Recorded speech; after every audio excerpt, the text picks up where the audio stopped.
Hi guys, bali andito na ako sa 92nd floor sa Skydeck nila. Kasama to sa clock ticket at ito nga papakita ko sa inyo yung view niya.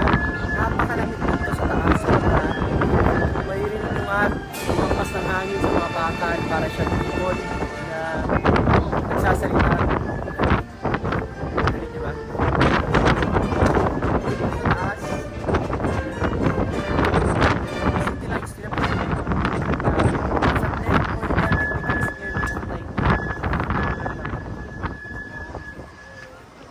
Tapos dagdagan pa ng napakalakas na hangin. So medyo madami ng tao. At guys, doon tayo pupunta mamaya sa 101 sa Skydeck nila sa pinakataas. Malapit na tayo sa pinaka highest part ng building.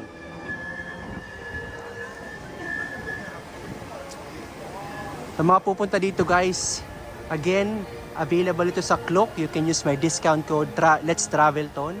And isa to sa mga don't miss tourist spot na kailangan nyo puntahan kasi worth it. Kita nyo ang buong Taipei at your own eyes. Napakaganda guys dito. So, ito wala masyadong tao. Ang ganda.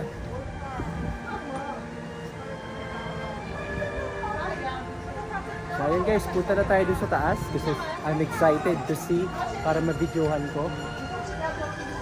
Ayan. Kita nyo guys yung city lights, napaganda no? Tara guys, punta na tayo dun sa taas. Hello guys, this is the tuned mass dumper. Pasukin natin kung ano yung tsura niya. Ito yung nagsiswing kapag may earthquake at napakalakas na wind na tumatama sa Taipei 101. Ayan.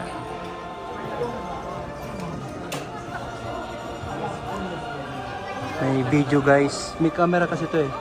Kapag may nakuhan siya, nag-earthquake, gumagalaw siya. Ayan. Made of hard steel na napakabigat. From 91 to 88 floor to. Ayan. So, pakita ko sa inyo yung mga ayan, how dumper works.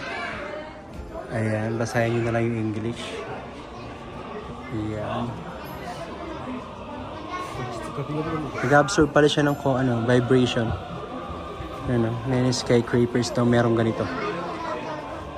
And this one, meron din sa New York. Yun yung first tuned mass dumper. Meron din yung Petronas Tower. Most unique looking skyscraper with dumper. 452 meters. Kasha. Yun yung mga buildings sa iba-ibang bansa na merong dumper. Okay, so exit na to guys. Pababa.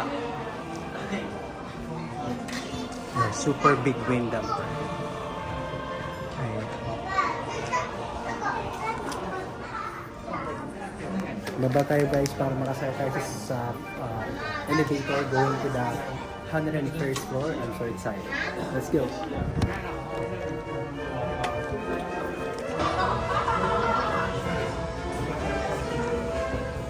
December 31st, 2015, yung first ever Taipei 101 fireworks. At dito yung pinapakita sa may 91st floor sa loob ng Skydeck. If you wanna watch guys, punta kayo dito sa 91st floor. Ayan, nakaka-amaze talaga. Ayan.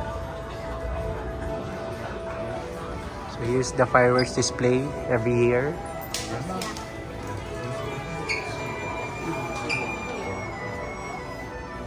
Meron na pala siya, 2005, but in 2005 pala. Para mali yung sinabi ko na 2015. 2005, yung first na fireworks display. Yan.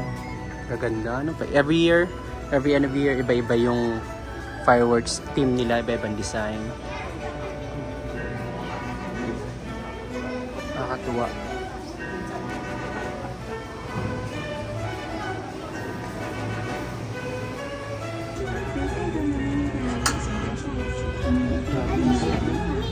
pressure.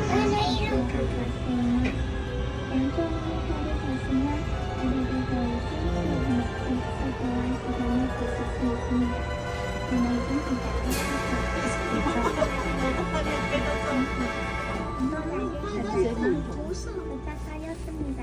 감사합니다. Like 1 minute. Yeah, it's like 30 seconds.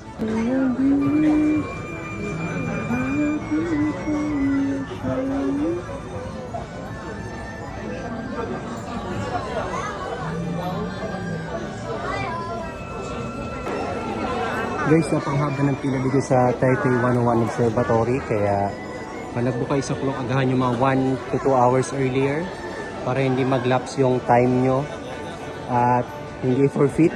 Kaya yun lang, tip lang guys sa mga pupunta dito sa Taipei 101 Observatory sa sky deck nila.